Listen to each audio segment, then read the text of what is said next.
Manchester City Football Club next season genuinely, they scare me. I'm just going to say it. I'm just going to put it out there. They genuinely scare me for next season. I've been watching the Club World Cup. I've been looking at how they play. And Pep Guardiola has done it again in terms of an evolution. There's a reason why you see Pep Lijnders there, because I feel like this guy has come in and helped Manchester City evolve again, evolve with the times, and it's very, very scary for us other Premier League fans. But before I begin, if you are new here, a Manchester City fan, please hit the subscribe button. I'm going to be covering a lot of you this season. I do admire the way you play as an Arsenal fan, but you know, it is what it is. Hit the like as well to help the video and the algorithm. It would be much appreciated. But we're going to start with Pep Lijnders. And I feel as though already in those first games, you can see his influence in the way that Manchester City are pressing in those first 3 games, in the Club World Cup. Intensity, a style to it. Like, it feels very, gun-ho Liverpool type of way. And that's what essentially he was brought in to do, bring more intensity in the press.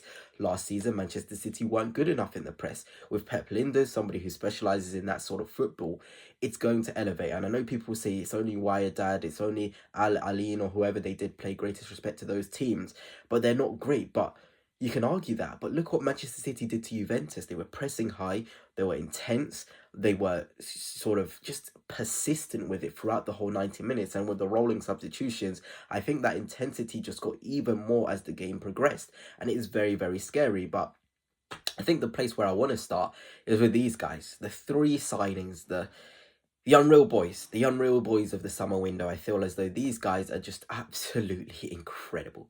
Manchester City have got them for such cheap fees as well. And the Premier League needs to be worried. I'll start first with Tijjani Reijnders. Looking at him last season in the Serie A versus other midfielders, he had the most goals, most non-penalty goals, most goals plus assists, most progressive carries, highest XG outperformance. And you're thinking about McTominay, the amount of goals and non-penalty goals and assists he got. And you're saying Reijnders was better in that regard? Then he was also progressive, finding the ball from the midfield into the attacking line. This guy is going to improve Manchester City's build-up. He's going to improve their progression. And you're just thinking, okay, this guy, you've got Rodri as well in there. They've slowly found small things out of KDB's game and put them in different players. The ball carrying, Tijjani Reijnders and Kevin De Bruyne have that in terms of, similarities. Non-penalty goals, again, Tijjani Reijnders is quite similar in that regard. It is very impressive, this piece of business. It genuinely is. And if we're looking at Tijjani Reijnders, I'm not a fan of just rating apps, but he's genuinely been quite impressive. I think against Juventus, the 7.6 rating, it's fair in terms of how good he was. Things went through him. He was confident to receive in deeper areas and drive a bit. Yes, he may have lost the ball a bit, but he's just so sort of happy to take responsibility on the ball. And Manchester City having more players like that is just very, very scary. Then you're looking at the first game that he came in, I think he was the most impressive new signing on the pitch. There's the greatest sort of respect to Cherki and the other lads in there. Aït-Nouri didn't start that game, but he was just so assertive, and you could tell this is a top level player who's ready to just explode next season and adding something different again to Manchester City's midfield. And if you're looking at his heat map, this is the game against Juventus. He's everywhere. He's a hard worker. He's a humble guy. Manchester City have a lot of superstars in their side, but what their superstars have is this ability to work hard, to keep on going, to be sort of ball winners. They are humble superstars, and having humble superstars is very, very scary. I would have loved if Tijjani Reijnders came in here with the arrogance and the assertiveness and been like, okay, I'm at Manchester City now. I'm a top player. I know how good I am. I don't want to run around that much. But just as the player he is, just as how Pep wants his players to be, he's in that midfield, running around, being progressive, doing all phases of the game. And that's genuinely scary, because Manchester City, their team's getting older. The Bernardo Silvas, they run hard, they try hard, but they're kind of losing that hunger and extra quality in there. And now the likes of Tijjani Reijnders are coming in and plugging those gaps. It is just quite impressive. And it doesn't even stop there. Rayan Cherki, he's unreal. £30 million is an absolute bargain. I've said it many times before. I saw his performance against Germany when he came off the bench. I mean, my word, what a performance. Not but Germany, sorry, against Spain. I mean, my word, what a performance that was. Just every part of Cherki, which is such a pull, was on show. Creative passing, picking it up in the pockets, finding runners, ball striking, technical ability. Everything was on show for Cherki in that game against Spain. And I mean, he came on against Juventus in the last minutes of the game, and he was so effective. There was literally a compilation able to be made based off of Cherki's cameo. That's how you know how good this guy is and how scary it is. He came on for what, 15, 20, 25 minutes? I don't know how many minutes it was.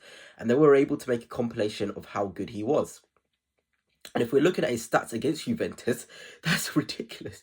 3 out of 4 successful dribbles. You're looking at that as well. 20 out of 21 accurate passes. People also sort of, they look at his out of possession game, but look at that. I mean, 3 out of 4 ground duels won. This guy is physical enough on the ground. He's good enough in the duel. And that's very, very scary. The question about Cherki was his out of possession stuff. And I feel like Pep Guardiola is able to sort of teach him how to use his body. Obviously, it's not going to be a strength of his, but he's going to teach him how to use his body to be impactful in those duels.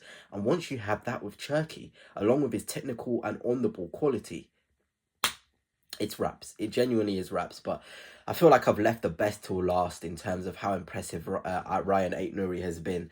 This guy is an absolute joke, and Rodri's in the photo there as well, and he's come back and is slowly bedding himself in, and he's already talked about this tournament being important for him, building up his fitness.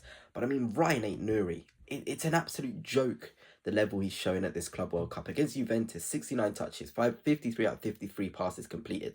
3 out of 3 take-ons completed successfully. 3 chances created, the most in the game. 1 out of 1 shots on target and an assist. It was flawless. It was the perfect left-back display. He was inverting. He was at left-back spreading the pitch. He could adjust to the way Pep wanted him to play according to the game states. And that's when you see a very intelligent player. Somebody who's able to adapt depending on what is required in that moment of the game.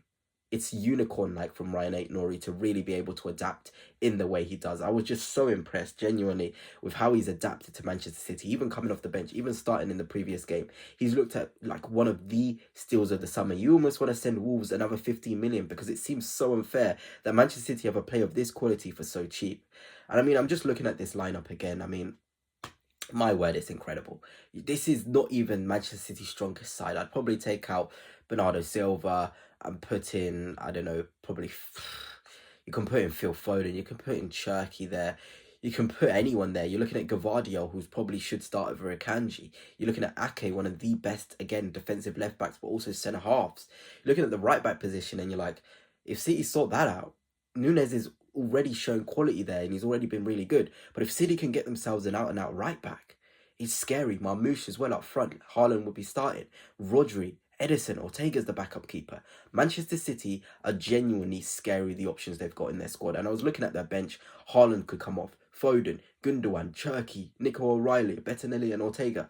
Nico O'Reilly is one of my favourite youngsters. I think he's absolutely incredible and he's got so much quality. Gundogan, older, but again, he's got so much quality. Phil Foden, we know about him. Haaland too, came on and made an impact and showed what he's all about.